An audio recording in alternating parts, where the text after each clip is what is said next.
Hey everyone, welcome back. Today I'm going to show you a super useful trick for Google Sheets, how to set a character limit for your cells. By the end of this tutorial, you'll know exactly how to keep your data clean and stop anyone from typing too many characters in a certain cell or range, whether you're designing a form, managing team inputs, or just tidying up your spreadsheets. Let's jump right in. First up, go ahead and select the cell or range where you want to limit the character count. For example, maybe you're collecting employee IDs, short descriptions, or codes, and you want to prevent any accidental long entries.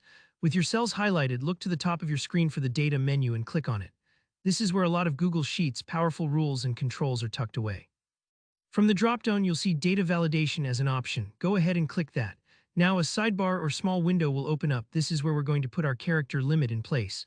Click on Add Rule in the top right corner of this sidebar. This will let you set a brand new rule specifically for the cells you've selected. Now let's set up the actual character limit. For this, in Criteria, choose Custom Formula Is. This option might sound technical, but don't worry, it gives us a lot of control. In the formula box, you want to type equals len e2 e6 less or equal 20. The len function in Google Sheets counts how many characters are in a cell, so what you're telling Sheets here is, accept entries only if the length is 20 characters or fewer. You can change that number to whatever suits your needs, but for this demo, we'll stick with 20. And by referencing E2, E6, we're applying this rule to those specific cells. Make sure you adjust the range if your data is elsewhere. Once that's set, click on Advanced Options.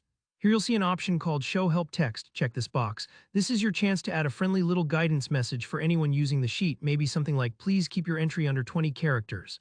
This small step really helps users understand what's expected and can reduce a lot of confusion down the line. Now under If the data is invalid, you have a choice. Either show a warning or reject the input completely. If you select Show Warning, Sheets will just flag the issue but still let the user move on. If you want to be a bit stricter, maybe for official forms or important tracking sheets, choose Reject Input. This way no one can save any data that doesn't fit your rule. For this example, I'll pick Reject Input and then hit Done to save everything. Before you wrap up, always test it out. Try typing a bit more than your limit in one of the cells. You should get your warning message or the input will be blocked depending on what you chose. This quick check makes sure your rule works exactly as planned. And that's it, you've set up a character limit in Google Sheets. It's a quick setup, but makes a world of difference for keeping your data neat and consistent.